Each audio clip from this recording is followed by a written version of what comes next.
Alabama takes care of business again, and it felt good to beat LSU, just like it always does, just like every year.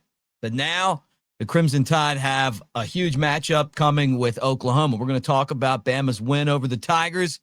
Got a brand new co-host on the channel. I'm fired up to talk to you, so let's get all that started right here.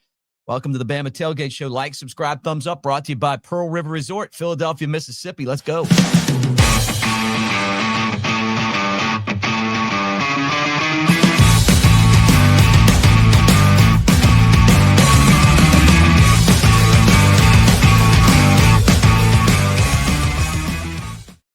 All right, Roll Tide, everybody. Welcome to the show. We are brought to you by Pearl River Resort, Philadelphia, Mississippi. Just a short drive from Tuscaloosa to Vegas-style sportsbook, just like I saw out in Vegas. And I may get into this one day with Cruz, who hasn't been out to Vegas. But let me welcome Cruz Oxenreider to the channel, to the show. Good to see you, my friend, and Roll Tide. Hey, Roll Tide. Great to do this. I know we've been trying to do something together for a while, so I'm really excited about this. I know one day, I promise you, we will go to Vegas together. I will let you give me my first Vegas experience. Yeah, that's a great idea. I was talking to Lance Taylor last night about renting a floor out for his son's 21st birthday. We were reliving some really great Vegas moments. And if you'd have taken Alabama in the poll, it was really, or in Vegas, the line was right on the money. It was like 10.5. Bama won by 11. You were at the game. I know right now you're kind of working through a little bit of that voice stuff, but just your initial thoughts of Alabama and the game against LSU and the win. Yeah, I mean, I will do the best I can. I was definitely part of that electric atmosphere last night. It was crazy. LSU weekend in Tuscaloosa is always the best. I put it up there with any atmosphere in major college football.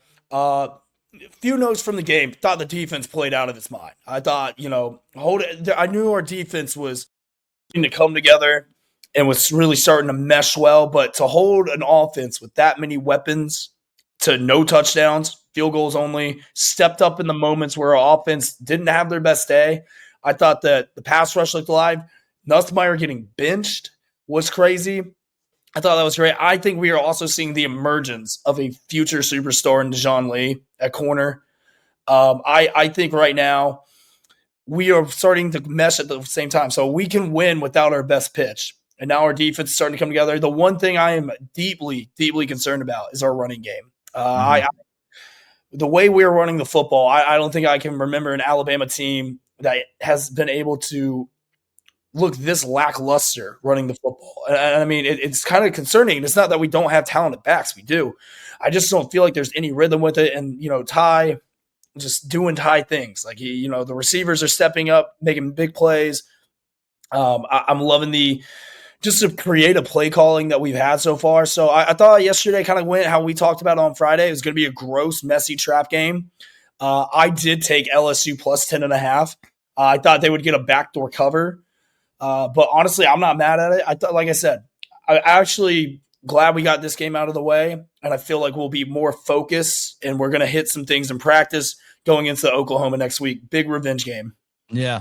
No, I'm with you, too. I mean, it really felt like going into this game that I hated to use the word trap because it's overused, right? But It just wasn't a normal LSU-Alabama game. LSU's fans knew they were going to lose. They didn't show up. They didn't talk their normal gang of shit. They just came in. They were quiet, which is unbelievable.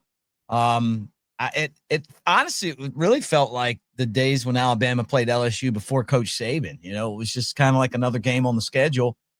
But you knew they had good talent. And Alabama found a way to win. And I think like the thumbnail of the show is going to be knowing how to win, right? And that's important because that's what we used to be. And then last year kind of fell off. It was like we were finding ways to lose. This team, after that Florida State game, which could be the best thing that happened to these guys, is finding a way to win. That was a winner's win right there because we didn't have our best stuff at all. No running the ball. You mentioned it. Dropping passes, Ty's overthrowing guys. And the defense just stepped up and they found a way to win.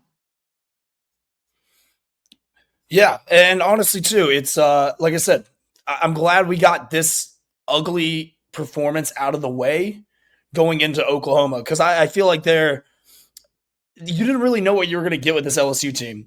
New coaching staff, you didn't know what they were going to do offensively. You didn't know what they were going to try and do defensively. Look, LSU played. I thought they played a really good game. I thought they really went out there and they tried to ruin our season. I thought they made they had a big turnover when we could have put the game away. There were multiple times we should have put that game away late in that game. I mean, honestly, I know it was 20-9. It could have easily have been 42-9. It could have been one of those. And so I'm glad we got it out of the way. We know what we're going to get in Oklahoma. I feel like that's there's no mystery about that team. We know what they are. We know they have a good front seven. We know that we can't let Mateer beat us running the football. We're going to have to make him throw to beat us, which I love that for us. And then at the same time, these are the games last year that we didn't pull out. We didn't win. So I'm really impressed by the demeanor of this team. It looks like we're having fun out there. I mean, Ty and Ryan dancing in the end zone was just awesome to see. Dixieland Delight was incredible last night. Some of the players getting involved in it. They're talking trash. I mean, I just feel like the team right now is, and you said it, losing to Florida State week 1 was the best thing that ever happened to this team. It really was. It was the wake-up call that, hey, we can't just walk off the bus anymore, intimidate you and win by 30 and then go home. Like those days are done, but not just for us, but for anybody. It seems like the talent gap in college football now, especially in the SEC, is minimum. So I'm loving what I'm seeing from this team. Ty Simpson didn't have his best day, but when the job needed to get done, he did it. He made that one throw. I mean, I saw some of the throws he made last night. I'm like, this guy is incredible. Right. He's a winner. I mean, and I think that's the biggest compliment you could give any quarterback at Alabama.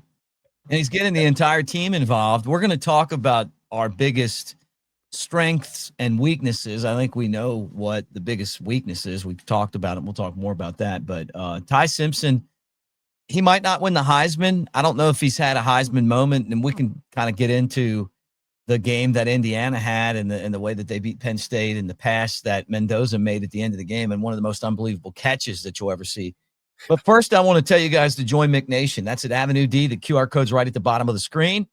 And look, boom, you can win this hat. Actually, be throwing some of these out into the crowd on Friday as well. But this is brand new swag. And you can win that at AveD. So if you're not going to be at Innisfree Friday when we do our show, hit that QR code. You get to pick games. Who do you think's going to win? Alabama, Oklahoma. You get to pick the Iron Bowl on there. You get to pick NFL games. I even want to do where Lane Kiffin's going to end up coaching, which is something we can talk about later in this show because I saw he got an extension. What does that really mean? Does that mean he's staying, or does that just mean he got an extension? So we'll see all that. But AveD, guys, that's our Web3 home, and we want you to be a part of everything that we do and get some of this swag that we're so proud of. All right, biggest strength, biggest concerns after the Alabama LSU game. I mean, I think the obvious answer is the running game. I think we had one 100-yard rusher this year. That was Jam Vanderbilt. I'm nervous later down the stretch that this is going to come back to bite us. And it seems like, and I thought going into the bye week and going up against a team like LSU, this would be a perfect time to really try to start establishing a consistent run game. I think I'm not sure if it's just not a priority or if it's just, just a talent thing, which I don't believe it has.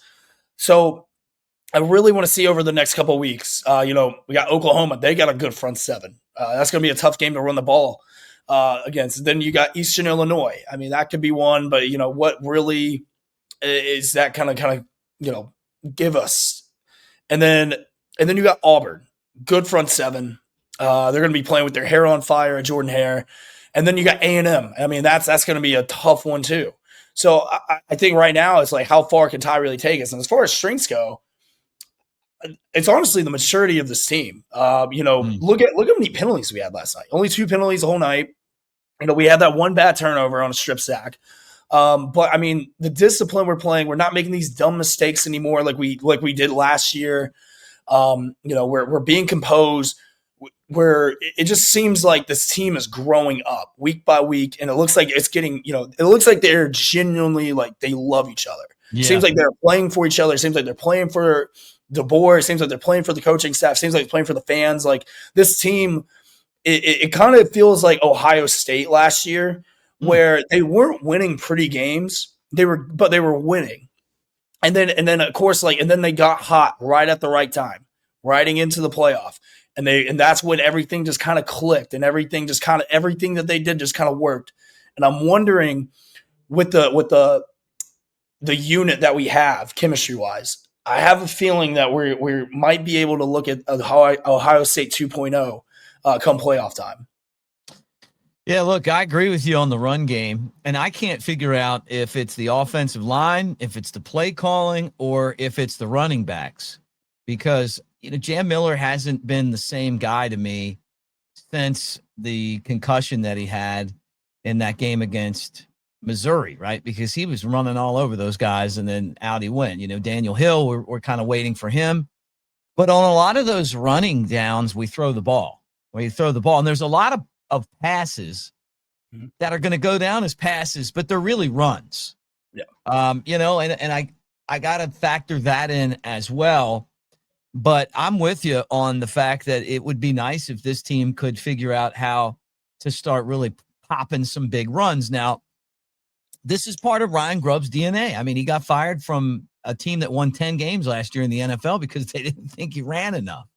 But at Washington, it didn't matter. They lost the national championship game and won their conference, beat Oregon twice, doing exactly what we're doing right now, being creative, kind of spreading other teams out, trying to create mismatches.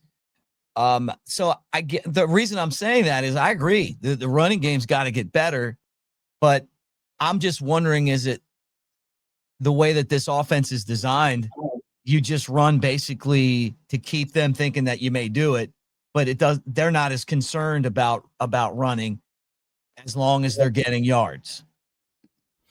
Yeah. And I mean, look, we're not going to get to the point where we're going to be like a Mike Leach offense where we're throwing 60, 70 times a game. It's just not who we are. I mean, if it gets down to that, then I'm going to get really concerned. Now, if it's working and Ty's, throwing for 400, 500 yards, fine. But I just don't see that happening. There's going to be a game, and I don't know what game it is, and I'm worried it's going to be Auburn, where we're just not going to be able to throw the balls as consistently, as effectively as we want. And we're just going to have to step up running the football. And I know that we have the guys to do it. Now, is it getting AK Deer more touches? Is it getting Washington more touches? Is it because Jam, I just feel like Jam's on a pitch count right now. Yeah. And I know that Hill is the downhill monster of a back. We have Richard Young, and I know AK Deer looks like a fly. I don't know if they're just trying to save him to redshirt him. So I'm just not really sure like what the thought process is offensively going into these game plans. And I think you said it right, where it's almost like it's just not a priority for him. Same thing. I think that's why they lost the national championship game to Michigan, because they knew that they just weren't going to run the football. And it was like, hey, like, okay, that's fine. We'll put our All-American corners and safeties up against your All-American wide receivers. Look what happened. They got blown off the field. Yeah. I think that's, but I would guess that this Alabama team has more talent than the one that they lost that championship with. Oh, yeah. How much of Alabama's success do you factor the black hoodie that Kalen DeBoer is wearing? 90%. But what's cool though, and what I really appreciate about DeBoer is that he has kind of owned it. He's listening to the fan base. Like he's embracing the culture. And it's funny that, he's played along with it, and, we're all having a good time with it. It's kind of like I think it's a better version of the Crane thing from back in the 2021 season where everyone was doing that. I think it's really cool. I love that he keeps doing it. You keep it on until it doesn't work anymore. Like, you keep wearing that. I hope he sleeps in it. I really do. Well, I agree with you. I think that's one of his best traits is that he listens. You know, I can tell his coaching style has changed. The way that he does interviews has changed. He seems a lot more focused on saying the things that we know as educated fans are true. You know, I don't know if he got that from Saban. I don't know if, you know, some of the coaches that he has around him, the Clinton Dix guys that are smart, that are great players, that get it, has said, hey, man, you know, if he learned this from Grubb or whatever, but I've noticed a sizable shift in the way that he talks to the media, in the way that he talks after games, the things that he says. And I almost feel like it's that black hoodie. But when he put the black hoodie on this time, it was like, hey, I'm transforming myself right now into something else. Yeah, I mean, I think too, I can't express like how hard that culture change and that culture shock was coming from Washington to Alabama. And then you have to replace the greatest college football coach of all time in a fan base that is, let's face it, spoiled. We're spoiled. We want instant gratification. We want success. Like, you know, losing 4 games last year was something we haven't seen since 2007. Just doesn't happen. So him coming in here and, you know, winning back the crowd, winning back I feel like the fan base, the boosters, the players, everything. I feel like he has not gone full Saban, but he's kind of mixed a little bit of West Coast swag with a little bit of the Saban, Bear Bryant kind of demeanor, where he knows to pick and choose his battles, and I feel like he's finally really embraced the Alabama culture, but put his own little spin on it. I love the fact that he's not trying to be Nick Saban. I love the fact that he's not trying to be Bear Bryant. He's trying to be him.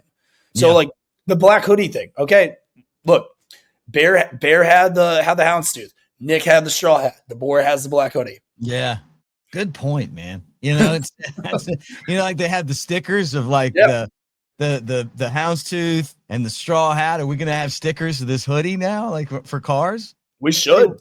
If he wins the championship, he'll have a statue outside, and it's not like he's that far off. And guys, before we talk anything else, I want to remind you that we have a promo code at newlifeart.com, and right now we are going to celebrate that LSU win, and you get today's the last day, so you better take advantage of it.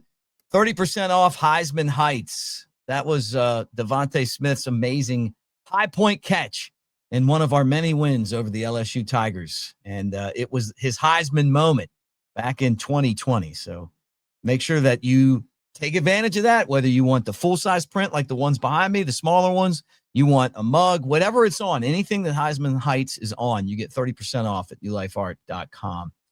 Are you a Daniel Moore print guy? Oh, yeah. I'm fortunate enough to have one. I have the 4th and 31. So, well, that one's a sentimental one for me. So I watched it. I spent Thanksgiving. I was stranded in South Carolina, missed my flight. I was stranded. So luckily my fraternity brother and his wife, you know, took me in, let me spend the night Thanksgiving. And, you know, we're sitting there, we're watching that game together.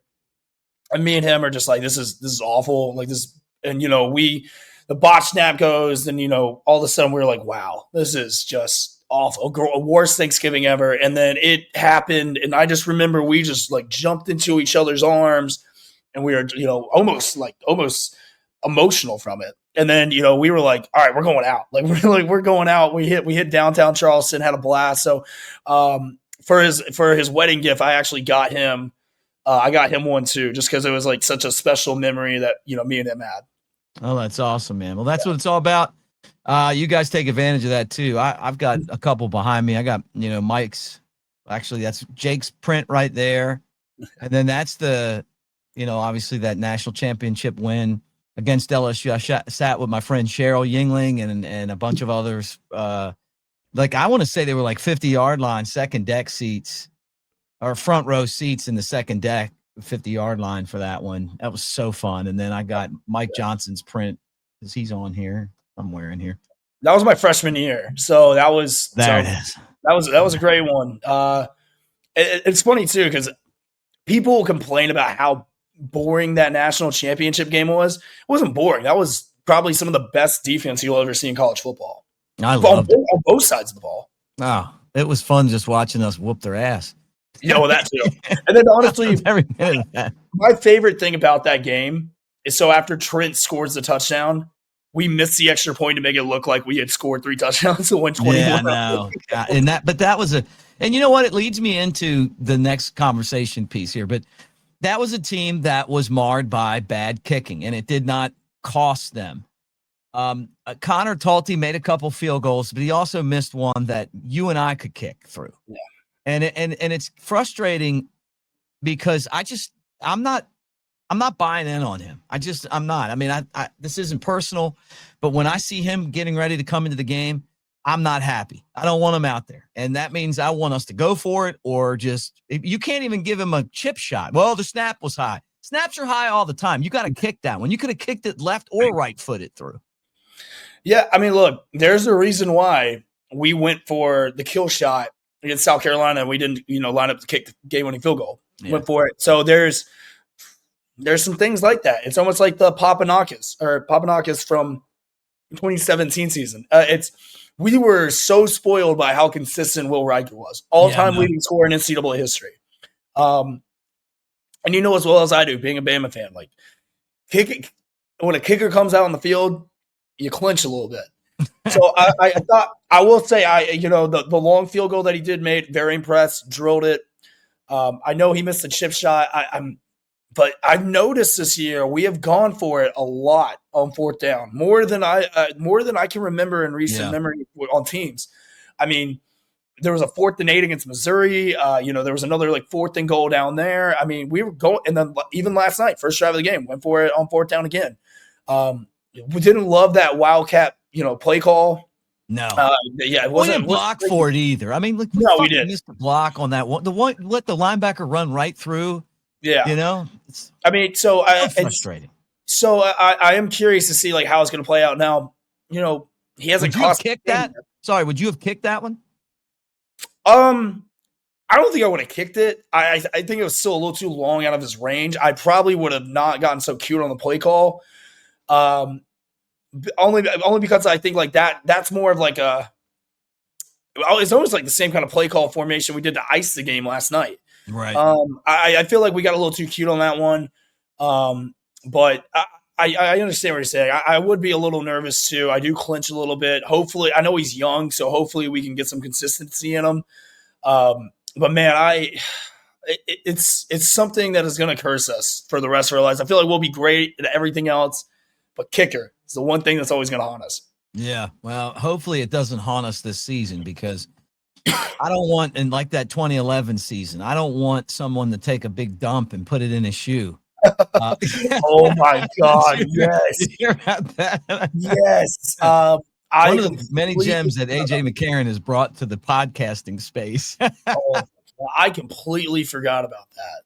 That's how bad it was. I mean, being at that 9-6 game was infuriating. And you've even heard some recently some LSU players who were on that team were like, we never should have won that game. They're like, they don't know how they won that game. Mm-hmm. And that's why when we saw them again in January in New Orleans, they were not excited to play us again. No. They knew. The writing was on the wall. They were praying for Oklahoma State. Yeah, and they didn't get it, and we that year with the tornado and everything else, it just felt like that was a team of destiny, man. 100%. Yeah, you kind of just felt it. AJ winning the QB battle over Sims, Trent having a Heisman caliber year. I still think Trent should have won the Heisman that year. I understand RG3 was great. Tyrann Mathieu was awesome. I believe Justin Blackman, was the other guy who was up there for it. But Trent was he was incredible that whole year. And then arguably, I know a lot of people will say 2009 or 2016. I mean, the 2011 Alabama defense, I think, is the best defense in college football history. I mean, it was so good. Which is so funny that Georgia Southern put up the most points and the most yards against us of all the teams. Yeah. Was that 2011? That was 2011. That was the 10 can, or what is it, 10 horn? Tin Horn. Hot Yeah, Tin shit. Horn game. Tin Horn. Yeah. Greatest soundbite of all time. That. I was working for Crimson Tide Sports Network. I was filling in for Chris Stewart doing basketball, men's basketball in Puerto Rico. I think that, yeah. And I remember Brian Pasick was like, gave me up on the score. Like, what? Because we couldn't watch it. It was hard to find that game, like for us out of the country. Yeah. Being at that game, 11 a.m. kickoff, hungover from the night before, you're like, all right, let's get this game over with. Let's go to Galette's or Innisfree. Right. And I stayed the whole game. Like a lot of people were like, what's happening? And then it's funny enough, a lot of people showed up to the game late, like in the student section. Like I remember how empty it kind of was in the beginning. And then you start to see more people like trickle in. So if you ever go back and watch a replay of the beginning of the game in the student section, it got significantly fuller later in the game because of that. And then of course, like I think it was a blocked field goal return for a touchdown by I think Drake or Patrick, if I'm not mistaken. And that kind of like opened the floodgates a little bit. So there was a little bit of time where they thought they could come in and win. Yeah, they put up that would have been an upset like we've never seen before. Appalachian State, Michigan level, like that. It would have been like that. But even more so because we were great. We were the best team in the country. Yeah. We won the championship, and they were the ones that gave us the most trouble. With the triple option, not knowing like who to tackle with the ball, they were just busting big holes. I mean, that game, a lot of people thought that game was going to cost us the BCS spot. Because it was the second to last game of the year. We weren't going to play in the SEC championship game because LSU, that was before, back in the divisions, and Oklahoma State was, had just lost to Iowa State. That I believe it was that night or that night before. On that Friday night in Ames, Iowa. So I think that is the only reason we were this close to like missing out. And I believe that was the game to do it. Bama's fourth in the latest college football polls, right? This isn't the college football playoff thing, but they'll be probably fourth there too. Yeah. What did you think about yesterday's games? I know you were at the Bama game, but did you get a chance to see the Indiana-Penn State game? That was crazy. I caught the last 5 minutes of that game. I have to say that was probably one of the most clutch throws and catch to win the game. I mean, look, Penn State is a incredibly talented team. A lot of people picked them to go to the college football playoffs. Some picked them to go to the national championship game. Right. They've had a disaster of a season. Like they were fighting for their lives in that game. I mean, that was the definition of a trap game. But championship teams like overcome those kind of performances. So I mean, shout out to Indiana for not blowing it. I mean, that was a good team. I know a lot of people are going to give them crap for it. I gave them a little crap yesterday, just being like, hey. Remember when you were giving us crap for, getting by South Carolina on the road and getting by Missouri on the road? Like these games happen. So shout out to them. I mean, good for Coach Sig. I mean, he's a hard guy not to root for, in my opinion. Georgia looked impressive. I was actually kind of surprised by how dominant they looked. I thought at one point, I mean, Mississippi State went down the field, scored opening drive, easy, and so. I was very impressed by that. I think too, Florida, like what a disaster. Yeah. I mean, you had a chance. I mean, I know like a week ago you were fighting for your lives against Georgia, and then you just go and do that. You probably just saved Mark Stoops' job, honestly. Yeah. Auburn, Vandy, wow. I watched that entire game. I was late. I was almost late missing kickoff. Watching that game, I was at the Alabama tailgate, and everyone was like huddled around that TV.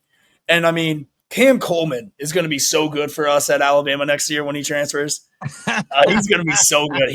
That guy is a freak of nature. I don't think I honestly think if he was at any other school, he would be up there with the Jeremiah Smiths, the Jeremiah Bernards, like the guys like on that kind of level. He's incredible. You know what? And I gotta give Auburn some props. Like shout out to them. They played hard. They went into a tough environment at Vandy, something I thought I'd never say. And they could have folded over. They got their coach fired. They played great, and I'm actually now pretty damn nervous about the Iron Bowl. Yeah, I'm always nervous about Auburn, but the only credit I can give them is that they found another way to lose, and I gotta tell you, I love that they do. Like, they're always finding a new way to lose football games. It's kind of impressive. To me, was fantastic. I gotta say this too. I'm a fan of Diego Pavia. I think he plays the game. He's a fun guy to watch. He's just good, man. And I mean, this is a season to remember for Vanderbilt, because I think they're going to eventually have their choice between 3 major bowl games: the Pop-Tart Bowl, the Cheez-It Bowl, or maybe the Gator Bowl. And at Vandy, that is really a fantastic season. Which one of those 3 would you pick if you were Vandy? Oh, Pop-Tart all day. Pop-Tart all the way? But you know what's going to happen?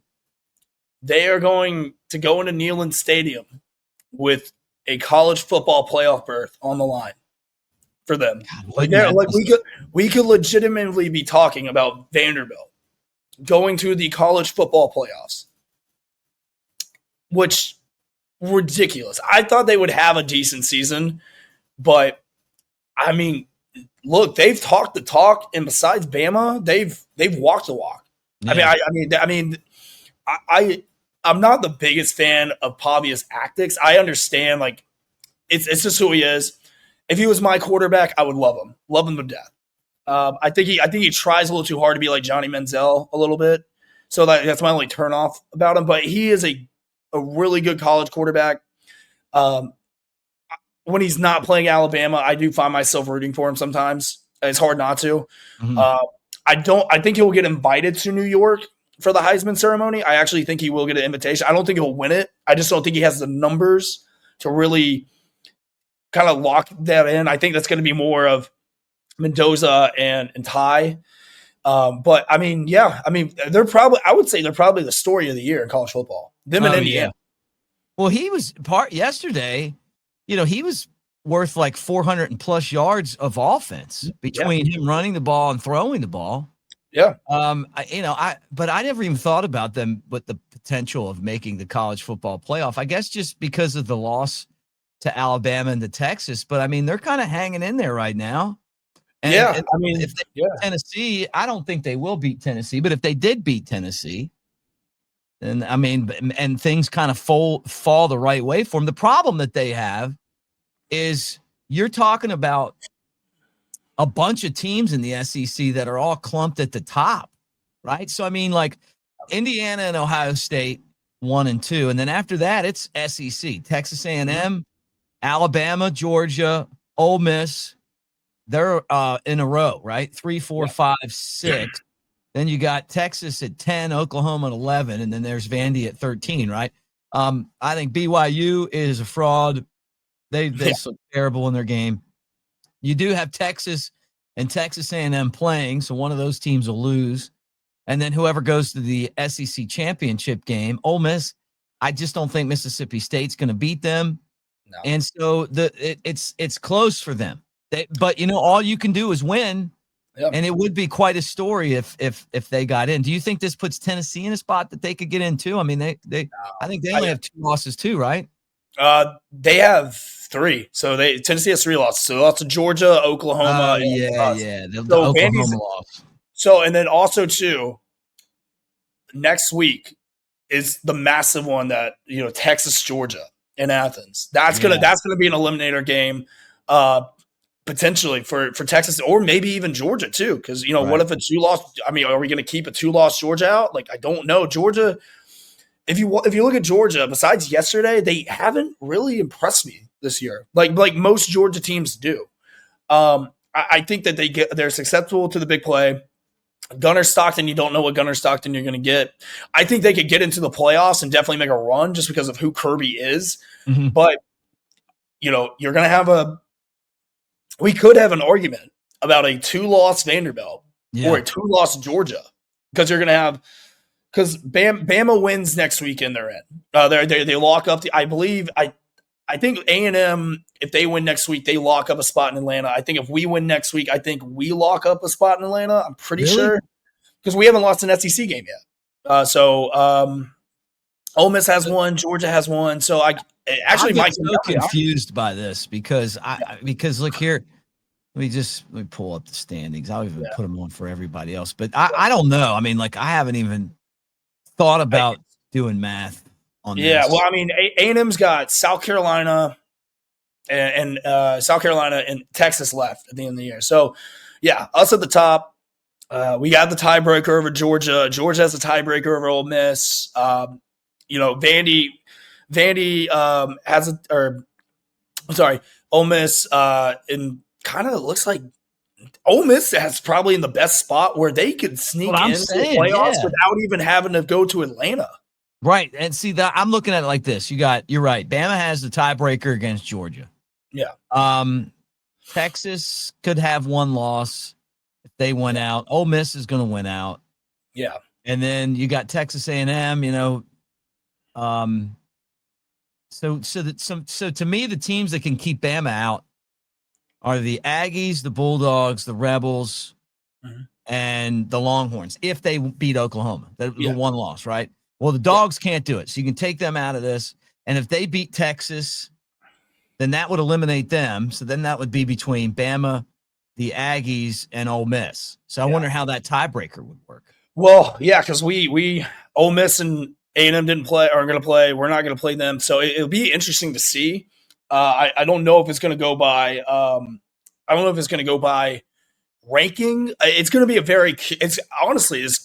it's kind of nuts. It's going to go down to the last week of the season. Can't remember the last time we've had that. I don't know.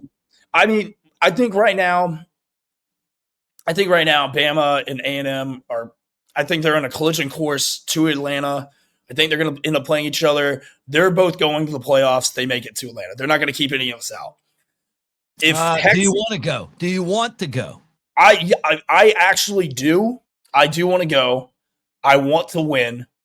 And it's selfish to say. Like I know playing an extra game, putting it on these guys, but I don't know. I feel like these guys want to. I mean, I feel like these guys want to win an SEC championship. I know, like everyone, like last year when it was like, oh, Georgia win didn't mean anything. It meant something to them. It meant something to building that program. Right. It meant something to get a ring.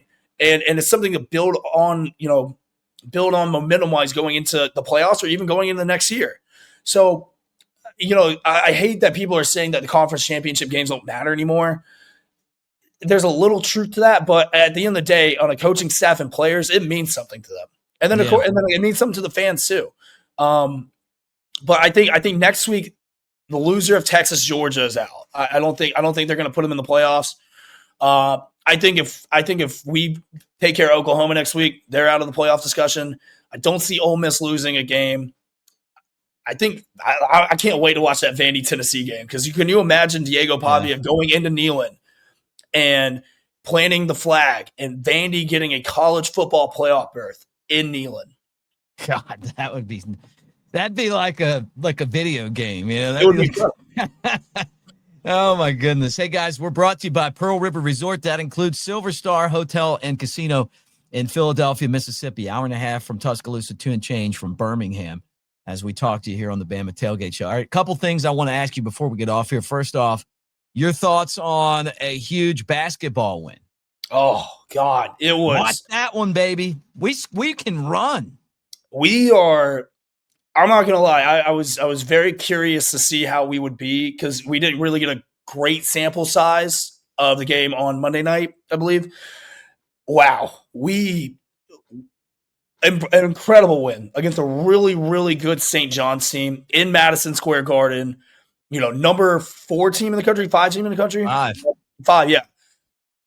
We shot the lights out. We can run.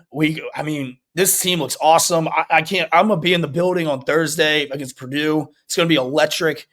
Very impressed by these guys. Nate's done a fantastic job. Done it awesome again. Children's program.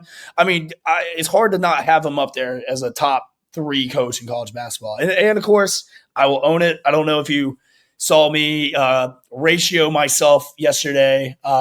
My worst tweet of all time was which if I don't know, have you seen it? No. It is the worst tweet of all time. I tweeted it back in. I'll read it for everyone. That's so, and I owned it. I never deleted it. It is the absolute worst. Wait, hold on. Just let me ask you this. Don't tell me that you didn't talk shit about hiring Nate Oates. I may or may not have done that. So the tweet said, "This is March 18th, 2022. We had just lost to, I believe, Notre Dame in the first round of the NCAA tournament." And God, this is brutal. Look at you. Is it time that we have a serious conversation about Nate Oates as a coach and not the recruiter / personality? Oh boy. And I got absolutely flamed by it. Well, I tweeted out yesterday, I quote tweeted myself and said, "What an absolute idiot this guy is." So at least I've owned it. I've owned it multiple times. I will never take it down. It is my worst tweet and my worst take of all time. I could not have been more wrong. Nate, please forgive me. He's the man. I mean, he is the man. I met him once, and it was a college game day in 2023 when Tennessee came down. The first time we've ever had college game day for basketball. Shook hands, and I felt his eyes just pierce my soul. So, but he's a fantastic coach. You think he remembered that? God, I hope he did. I really hope he does. Well, it gets brought up multiple times a year. Every time we have a big win, someone quote tweets that tweet. So it's on there. So yeah. But honestly, great win. Fantastic way to begin the season. Can I just throw this in there? Yeah. Well, when we hired him, and the late great Fluffopotamus was, look, let me just pull this out. Hold on a second.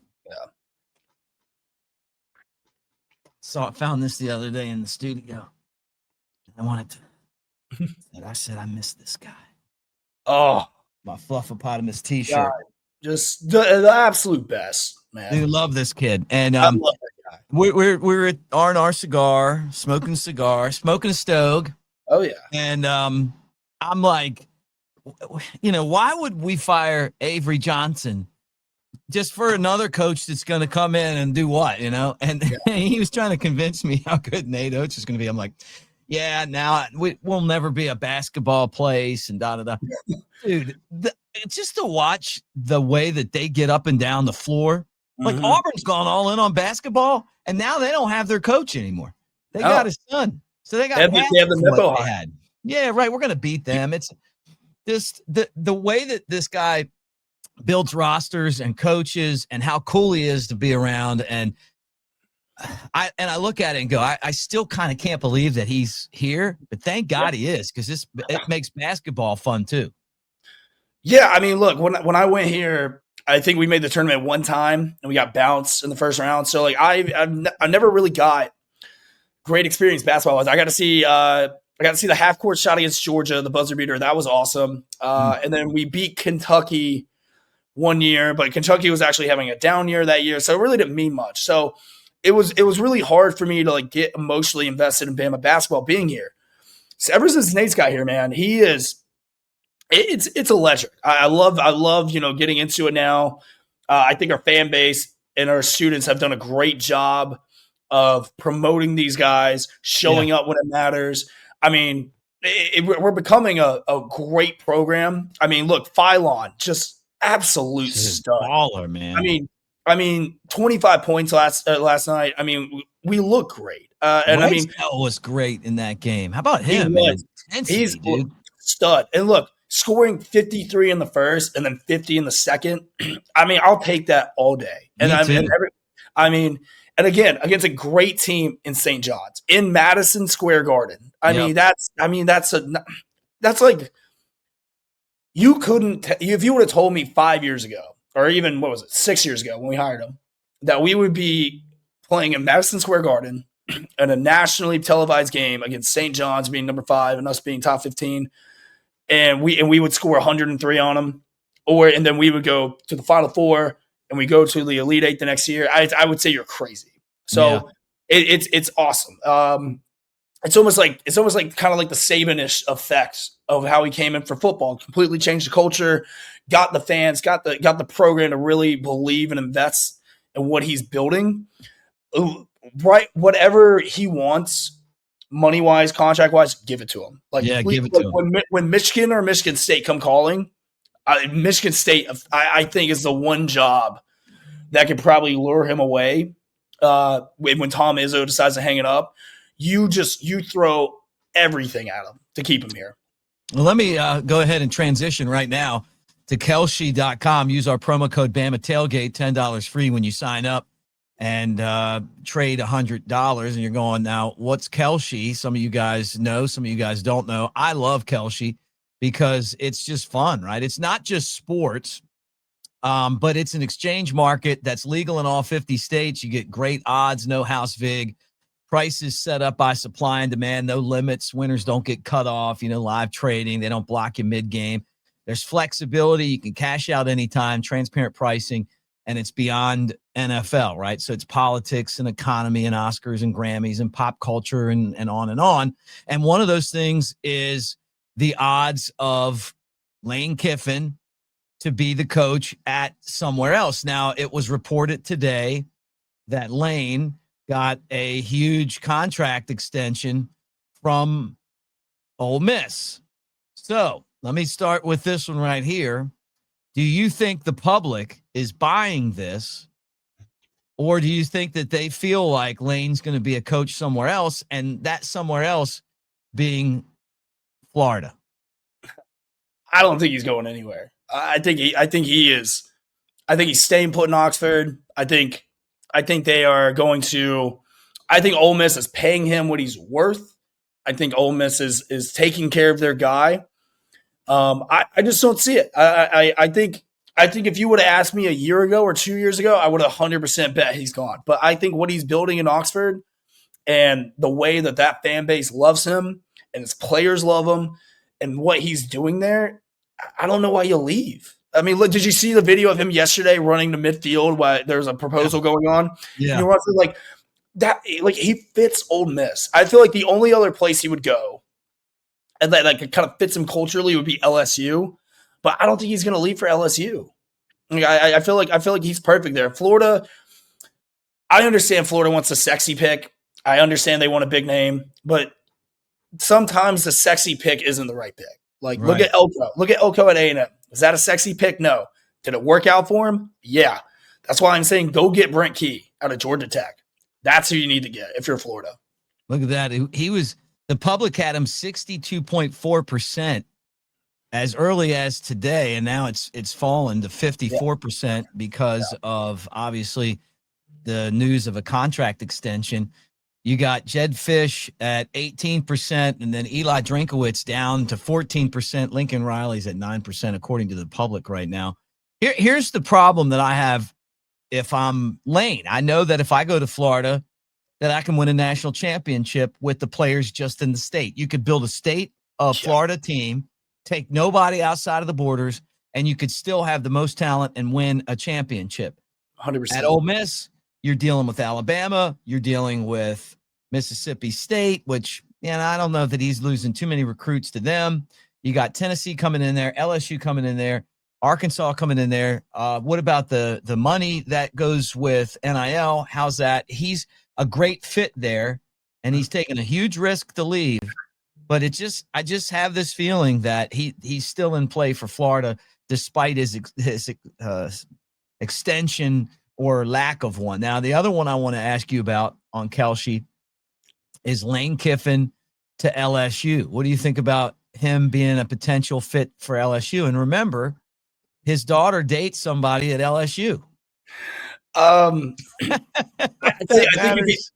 mean, look, if there was a place I would be worried if I'm an Ole Miss fan or the betting public, I would say LSU is the best fit for him. I think Lane would win a natty in 3 years if he went to LSU. He fits that. It's almost like that vibe that you get at LSU, like Les and Coach O and Saban, just like Brian Kelly never fit that. It was like it was like almost like a guy wanting to go to McDonald's instead of going to the Popeyes. Like he just wanted no seasoning at all. And so it was, I think Lane would come in there. He would crush it in recruiting. He crushed it in NIL. He crushed it in transfer. And I mean, look, that is still a talented roster, man. And he could do the same thing he could do at Florida and Louisiana. You just block off Louisiana, give me a few kids from Texas, a few kids from Florida. He'll win a natty in 3 years. Like, there is no competition in that state. Like, they grow up wanting to be a Tiger. Right. So, not too many. And, obviously you have that, but you're also splitting that with, I want to be a Mississippi State Bulldog. I want to be an Ole Miss Rebel. Like, I want to be an LSU Tiger. So does it surprise you at all that Lane Kiffin is now passed by Nick Saban as the betting public's most likely next LSU coach? It's almost Saban's at 21% and Lane's 20%. John Summerall 16. It's almost delusional at this point that people think Nick Saban's really going to come out of retirement to be the next head coach at LSU. I mean, that man's retired. He's happy. I mean, he was at Bryant Denny last night. I mean, with some of his former players. I just don't see it. Like I said, Lane, if I'm betting on Lane to go anywhere, it would be LSU. I still think John Summerall's in play. I think that's who LSU is going to end up getting, just because they want to keep a Louisiana-based guy who knows that area recruiting-wise, knows that culture, knows that fan base. Hell, he probably wouldn't even have to sell his house. It's not that far down the road. Yeah, no, crazy. All right, we'll do one other topic, and then I'm going to ask you about another interesting fight at the football game yesterday. But the last question on Kalshi, or the last thing I'm going to ask you, is how long will the government shutdown last, in your opinion? And this has got like $39 million have been bet on this right now. Oh, my God. So everybody wants to know how long this government shutdown is going to go. Hope I'm going to go 2 more weeks. I think I'm going to go 2 more weeks. 43 and a half. That's crazy. Yeah, more than 42, more than 43. Yeah, I'm going to go at least 2 more weeks. I mean, because I thank God I don't have to deal with flying right now. Right. Because it just looks miserable right now. I mean, good God. I mean, what are we doing? Yeah. Yep. It's currently at 39 days. So, but these are the great things that you can put your money down on at Kalshi.com. It's a lot of fun. Bama Tailgate, $10 free when you sign up with our promo code and trade $100. All right. Last thing. Yeah. You brought us the Tennessee woman getting kicked out and falling down. And she looked, the sad part about that was this was the Tennessee-Alabama game. I could tell that like she probably had her outfit like laid out. She looked very nice. Like I thought, and then she's getting into a fight with the police and kicked out. And you put the videos up, and we talked about that on the Tailgate Show on Friday. Very sad. I hate to see that. That's why I don't enjoy sitting in the stands like I used to. Now the second one to the yesterday, you got us another one here where a LSU fan got his hat knocked off of his head and pushed down. Looked like he might have had a few too many cocktails. Oh man, I haven't seen it. I didn't even know. That wasn't on your stuff. No, I haven't seen that video. That's crazy. No, I actually haven't. So this is what happens when I go to games. I'm not on my phone a lot during the games. Like I love being there, sitting down, watching the games. So I don't really tweet them as much. And as well as I do, the service at Bryant Denny is awful. It's terrible. And so and then afterwards, me and Slade Bolden and a few guys, we went back to Ennis, shocker. And, we were just having a good time being around each other. We don't get to see each other as much as we want. So we were just spending time together. So really wasn't on my phone too much last night. And then this morning, I was up watching the early NFL game. So I really haven't been that active online in the last 24 or 48 hours. So I have to see this video now. All right. Well, then let's talk about this one. Did you see the LSU fan run out on the field? I did see and that. I'm gonna share this. This is AL.com. I love AL.com. There's the guy. And then some lady runs up to him and she's like, hey, corn dog, get your ass off the field. And he's like, okay, yeah, I'll leave, like, I'm out. I was at an LSU game one time before when Shula's last game, and some LSU fan ran over and mooned the Alabama section. So they're known for these kind of shenanigans. And then the police just grab him, and he's still like giving up the number one finger and stuff. Look, I will say this about LSU fans: they're one of a kind, man. I was at Gillette's yesterday watching the St. John's game, strike up a conversation with these guys because we share the same pro team, diehard Saints fan. So we share the same pro team. We're talking smack, and we both agree. We're like, it's like I don't like you, but I don't hate you, kind of thing. Like I was like, I don't like. It's not like the same hatred I have towards Auburn or Tennessee. Right. It's more of like it's almost like that competitive, like, that uncle / nephew kind of thing where you're always, it's just a weird dynamic kind of thing. Yeah. Well, it's like, but they're fun. We were literally just going back and forth, like joking with each other, poking fun.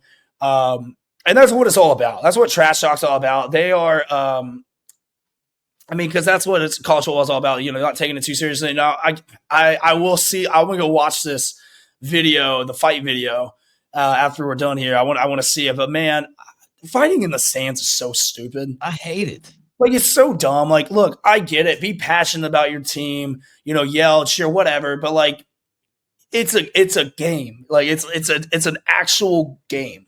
Well, like, what are we doing? Like, imagine paying that much for your tickets, all to just get your butt kicked all over the internet. Right. You see your team lose, and then you get escorted out of the building. Like, it's just not worth it. Just shut up. Take your blows. It's part of the experience going to an away game. Like, what do you think they're going to say? You think they're going to be nice to you? No. They're going to talk trash. No, but I guarantee you a couple of drinks were probably had. Some so not nice things were said. So it's ridiculous. It really is. So I had one bad experience one time, and we almost got kicked out. And we were at a New Orleans Saints game in New Orleans.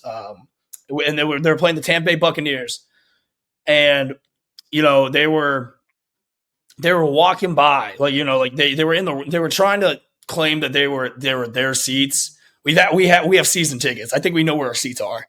Right. So they get mad that we call them out, tell them to move. I'm like, I think I was like 15 at the time, and the guy basically told me to go. It was like "F you, kid." Yeah.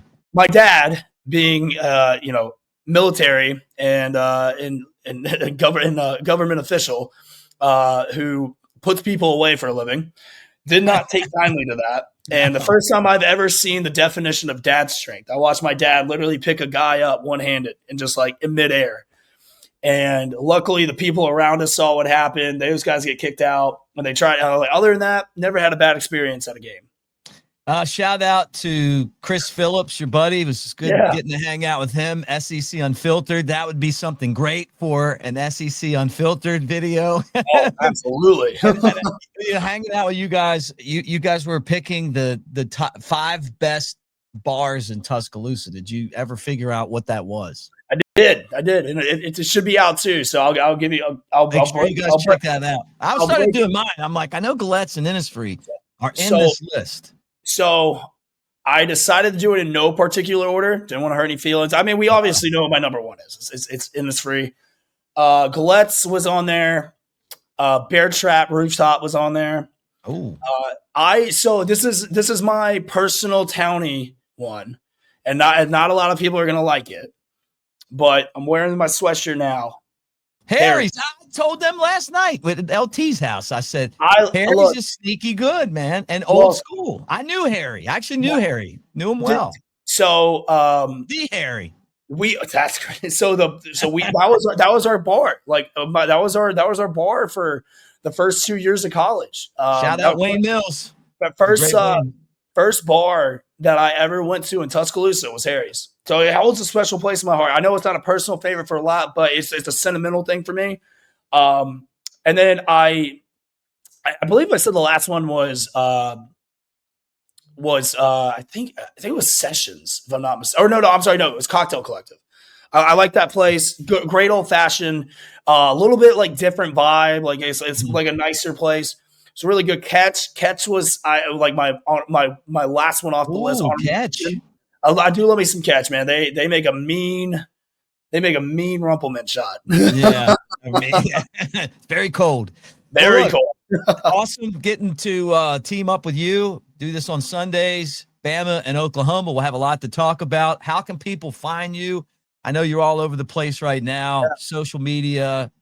Great follow, guys. I know many of you that are watching already know Cruz from social media. Yeah, you can find me online at The Real Cruz Ox on all platforms, and then also at Back Then Sports, your daily stop for sports nostalgia. I post condensed games, condensed clips of old games, big moments. So I'm excited. I'm excited to do this, man. I know we've been wanting to do something for a while. I can't wait to keep doing this. I'm gonna be live with you at Innisfree on Friday. Come on. For Oklahoma. It's gonna be a great rest of the football season and basketball season as well. You guys come and hang out because you're going to love these. Got a limited supply. I gave Cruz a hat, and then Jake Coker stole it from him. Classic Jake, man. So I got you one of these. Maybe you like that better. See that? I'll tell you what I like. It's got our logo right there in the O. I love that. All right. Well, thanks, Cruz. Guys, we're brought to you by Pearl River Resort, Philadelphia, Mississippi. The Azaleas, the Oaks, 2 amazing golf courses, the Dancing Rabbit, and also the Timeout Sports Lounge, hour and a half from Tuscaloosa, 2 and change from Birmingham for that Vegas-style feel, 20 big screen TVs. You got the kiosk. You got the window for laying down bets. They got all the major games on the TVs, and it's a lot of fun, everything you need. So check it out. We appreciate you, and roll time. I may not suit up on Saturdays anymore, but I'm still in the game. Let's roll. In here, I call the plays, make adjustments, and lay it on the line. Want to feel that fire, that rush? Then you've got to get in the game. I used to say it in the tunnel, and I still say it now. Let's roll.